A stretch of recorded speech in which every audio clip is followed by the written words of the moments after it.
So pretty much I lugged these all in today from my house, and I put herbs in just about every single pot. I have a massive big porch, so I use lots of potted plants. And I just, like, this is oregano, thyme. This is oregano here that we're going to pot up. I've got thyme there. There's dill in that one. I brought this pot here. Excuse me, babe. This pot here is like a 4-year-old pot of oregano. If someone could help me lift it up. I do some different ornamental things where this is actually a beet with a variegated sage. And I put these into my garden for colour. So some of the pots are a bit nasty because they've actually been tucked into the garden, so you don't normally see the pots. So, but you can see here, lift this up, this here has been in this pot for about 4 years, and I just clip it back. These need clip back. But by the end of the summer, this is like this big. I mean, this is more than I could ever use in a year. So I'll clip this. This is oregano. So I'll clip this. I use it all throughout the growing season. This I actually leave outside all year round in a sheltered area because I don't have that much room to bring big pots of things inside. And it hasn't died even with the snow. This was actually under snow outside for 3 weeks. Is that a clay pot? No, it's that sort of resin stuff. Yeah, the clay ones I like. Clay ones are quite good because they breathe, but they crack a lot for me because we get a lot of ice. Why they crack? Because from the water. Most of the clay pots only fired once. Oh yeah. That's why everything else you would buy that has a glaze on has been fired a couple times. Yeah. They are fine outside during the winter, but clay pots are not because they crack. Yeah, they do. They crack, and I'm such a cheapskate. I never buy the expensive ones, so they break, and then I use them for drainage. And these clay pots have actually managed to survive quite a lot of winters. These are outside year round. But for a lot of people, putting herbs in pots is going to be the easiest solution. For a lot of people, herbs have to have good drainage. And for a lot of Oregon gardeners, drainage is the biggest problem.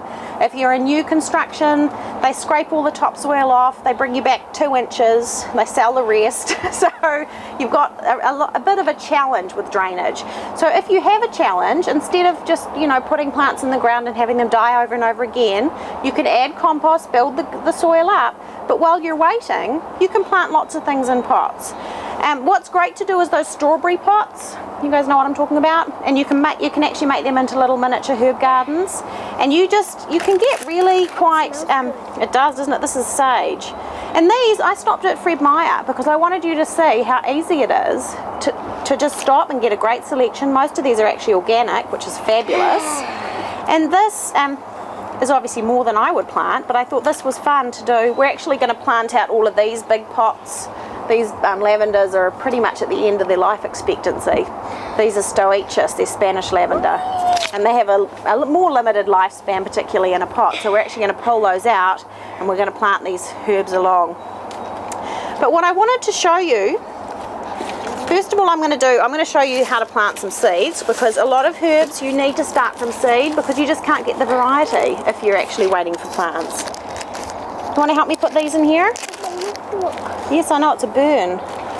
I know. So this, I thought, was the greatest little thing. This is a greenhouse, windowsill greenhouse, which I thought is great because we get a lot of people who are in apartments and things.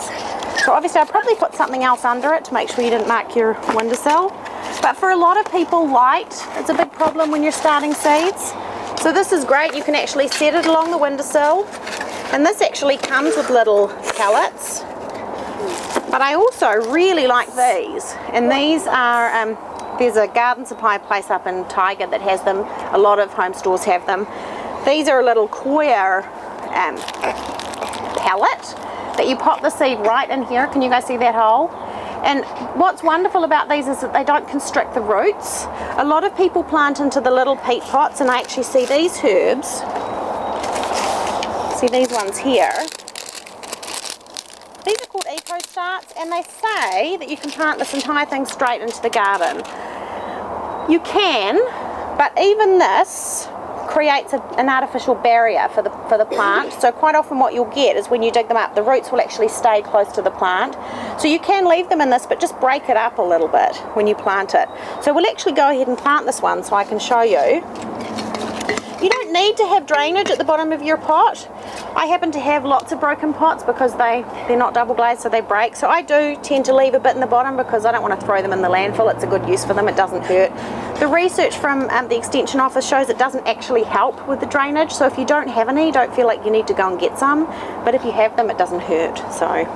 So this one in particular, I'd just be putting some soil in here, and I've got this organic potting soil. Let me get a glove. I don't normally bother, hence I don't have any nails. Oh, I need that one. Okay, you have that one. But since I'm going to be here for a while, I don't want to have dirty hands.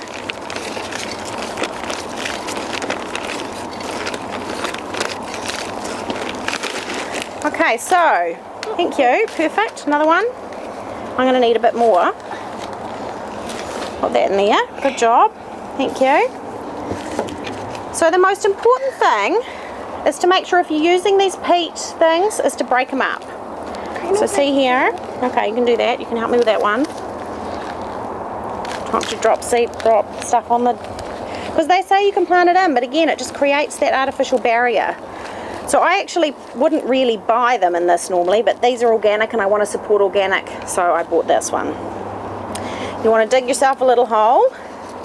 And then see here, what I'm going to do, I'm actually going to leave this a little bit higher than the surrounding soil. You can come and take a look if you've got questions.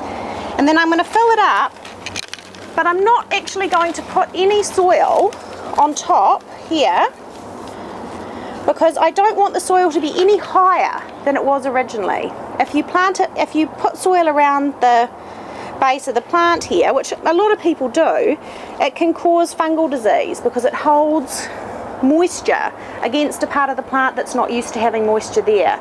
So it can create an opportunity for little fungal spores to get into the plant. So we're just going to go ahead and put soil around it, but not on top of it. You can put a little bit more around here on that side. It's so fun and messy, isn't it? It's great for kids. And then we're going to firm it down. We're not going to press it till we're within an inch of its life, so it might need a little bit more here. You don't need to ram it in so much that you're, okay, let's not put any more in, that's enough. We're going to firm that in, and then we're going to gently water it. So you see here, we've kept this quite clear. And actually what you can do is even strip off a couple of the lower leaves so that you're not giving an access way for fungal disease. Now the great things with herbs like the sage, very few fungal problems.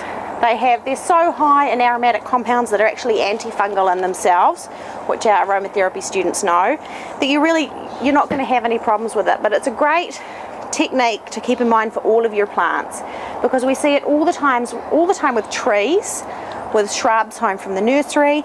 Not only will people plant them too deep, but they'll then mound mulch right around it, touching the trunk, and that's pretty much the fastest way in Oregon to kill your plants because they just don't like it. So yes, we water them usually with a watering can, but a water bottle works too. And there you have it. So you've got your potted up sage. Now this will actually live quite happily on a balcony. This is quite a small pot and it is terracotta and it is unglazed, so it would need watered every day. But generally, if this was planted in the garden here, for example, in the height of summer, we irrigate once a week. Once a week for an inch of water approximately. If you're using a sprinkler, that's easy to measure. If you're using a soaker hose, which is actually the preferable way to water, or you're hand watering, you can actually poke your finger into the soil about an inch, and if it's wet about an inch down, then you're good. The plant will be able to access that. The worst thing you can do for your plants is to water frequently and shallow, because then what it does is the plant sends up all the roots to the surface trying to get that water, and then they dry out and the plant will not do well and it may die.